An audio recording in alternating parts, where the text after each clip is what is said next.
Hello YouTube. It is Lisa and today is October 23rd.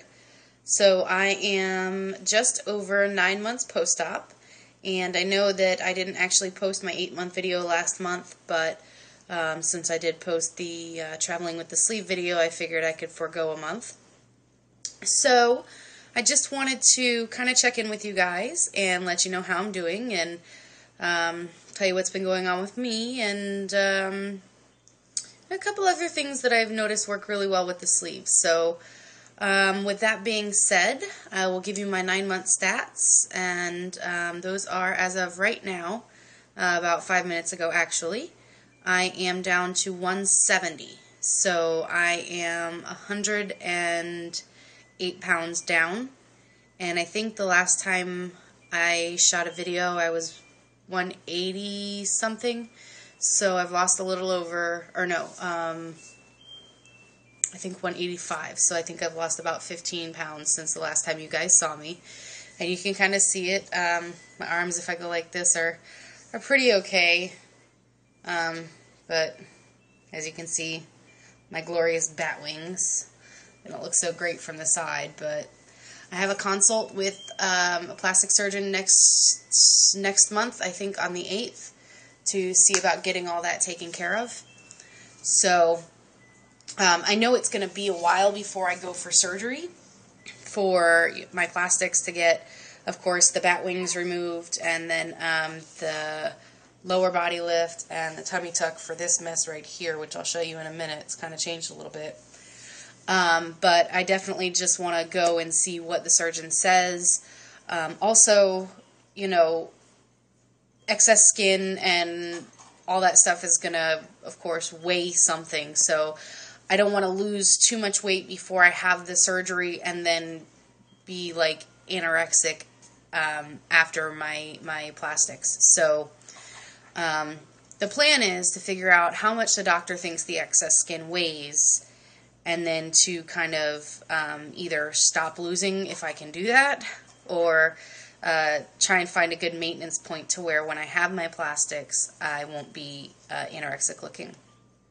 So I have that, I think, November 8th, so I'm pretty excited. I'm going to be talking to him about a paniculectomy, which is the removal of the skin, the excess skin, which my insurance will cover, and then see what the cost will be for me to just pay the difference between the paniculectomy and the tummy tuck, the abdominoplasty. So if it's not too super expensive and I can somehow swing it around the first of the year, like tax return time, then I'll probably wind up going with that. I'm also going to be talking to him about breast augmentation, which I'm not sure if he can just do a lift and then implants or what, but they're pretty saggy. I wear Wonder bras like all the time. You take it off and wonder where they went. And the only time my boobs really look good is when I'm kind of like bent over, which I can't really be bent over all the time, so that doesn't really work either. I have definitely noticed some changes in my body as far as like excess skin and things sagging that didn't sag before. I used to have rock hard abs. Granted, there was like a huge layer of fat that was over them, yes, but I used to be able to flex my ab muscles and punch myself in the stomach and not have it hurt. So can't really do that anymore. It's pretty much all flab. Like all that muscle is totally gone. So that upsets me. And my butt used to be pretty firm. I used to be able to flex my butt and have it be also rock solid. Not even a layer of fat over it. It was just solid muscle. And it's not anymore. My legs are the same way. My calves are still muscle, but my thighs are just all flab. So, so what I'm going to be talking to the surgeon about is the removal of the bat wings, the breast augmentation, the tummy tuck, and paniculectomy, and then the lower body lift. Not really sure if I want to go with a tummy tuck at this point because I do want more children. So I don't want to have a tummy tuck and then ruin it by getting pregnant again. I have one now, and I want like maybe 1 or 2 more. But I don't think that pregnancy would ruin the rest of the work that I want done, so I might just go with the paniculectomy for now, and then see, you know, what my body's like when I'm done having children.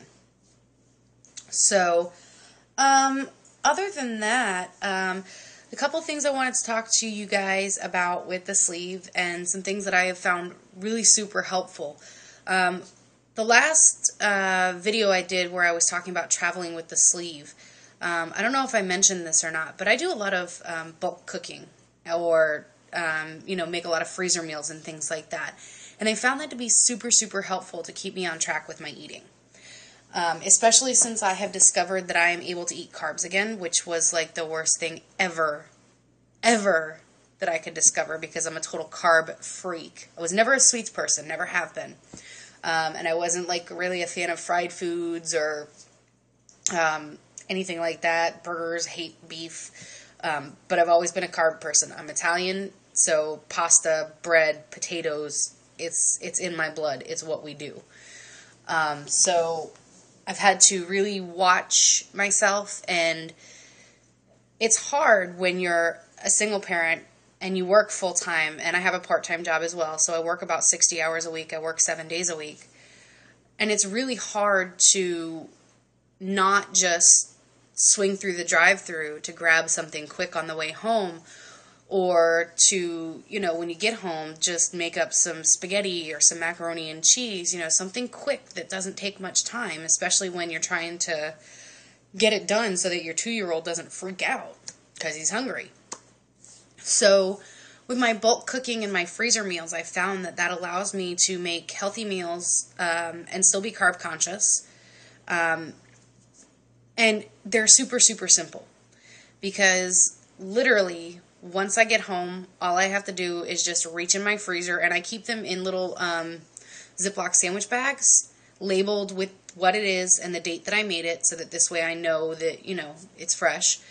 And I just rip the bag open, put whatever it is into a bowl, toss it in the microwave, and that, I mean, my son is 2, so he's not eating like gigantic portions. Eventually I'll have to start making larger portions, but whatever fits in that sandwich bag, which is usually, you know, it's usually full, but I flatten it and put it in the freezer so that it doesn't take up too much space. That's usually enough for both of us. I mean, I have some pasta meals in there, like I have a healthy version of chicken Alfredo with penne instead of spaghetti that I made that's in there. I have turkey sausage with peppers and rice, but it's brown rice instead of white rice, so that's in there. So I still have some carbs in my diet, but this really allows me to watch it. And then I also have my black beans and rice, brown rice, of course. I don't keep white rice in the house. And my favorite thing to make, to put in the freezer, especially because it's fall in Florida, which basically means it's like 85 degrees, which is also time for sweaters and stews and chilies and things like that, just in case you're not from Florida and you don't know. But my favorite thing that I make is my black bean and corn turkey chili. And I make I put it in my crock pot, I cook it all day, and it literally fills up about 6 to 8 Ziploc sandwich bags with about 16 ounces in each, I would say, just a rough estimate. And that's like 4 meals for me, 3 or 4 depending on the time of the month. So if you don't have time, you know, usually what I do is I take one day out of the month and I just cook for like 3 hours straight, and I freezer meal it all, put it all in the freezer. If you don't have time for that, a really simple way to stock up your freezer with fun, healthy food that you can just grab on the go is when you're cooking for your family, make a little extra. So either double the recipe or just make, you know, 1 or 2 extra portions, just a little bit more than you would normally make, so that this way you have a little bit to put in the freezer. And if you have teenagers at home, it's great for them too, because if you're like me and you're a working parent, they can grab it, you know, if you're working late or they're hungry or you don't feel like cooking. It's great for that too. So my son and I pretty much eat freezer meals at least once or twice a week, and it's great. It works for us. Another thing that I wanted to talk to you guys about is, ladies, actually, not the guys, because this really doesn't apply to you, is our friend Tom. And if you don't know Tom, it's that time of the month. Yes, ladies. Aunt Flo, your monthly visitor. Have you noticed that when she's visiting, you can eat more? If you haven't, thank your lucky stars. Because I have noticed, especially this week, that I have been eating like a pig. And I just want to throw a word of caution to you. And a little bit of an eye-opener too. A little bit of caution. Just because you can eat more doesn't mean you shouldn't. I ate very poorly today, and I'm definitely feeling it now. But the upside to that, I guess, if there were to be an upside, would be that because I've been increasing my calories for the last few days because it's that time of the month and because I am famished, I feel like I could eat a freaking horse. And I've constantly been eating all day long for the last 3 days. I've lost 5 pounds, so I think the increase in calories has actually kind of kicked my weight loss up a bit. So just be careful and make sure that, if you do notice an increase in your appetite around that time of the month when Tom comes to visit, or Aunt Flo, or whatever you want to call it, just make sure that, you're making healthy choices, and that even if your choices aren't the healthiest, that they're not the worst either. Excuse me. So I think that's about all I've got for now. If you need some freezer meal recipes, you can follow me on Pinterest, Lisa MW. I have a whole board called freezer meals, crockpot meals, and then healthy foods. I have a couple of boards. Again, it's Pinterest, and then my username is Lisa MW. Or you can shoot me a private message, and I will shoot you some of the recipes that I have. Not all the recipes on my Pinterest are healthified, as I would call them, but I have found some healthy alternatives. And I'll probably, next time I make chicken Alfredo, I'll do a video and show you guys the healthy version. I won't go through the whole meal with you, but I'll just go through the ingredients. All right, so again, I think that's it. Follow me on Pinterest, Lisa MW. Any questions, shoot me a message. Otherwise, I will see you in November, right around Turkey Day. See you later.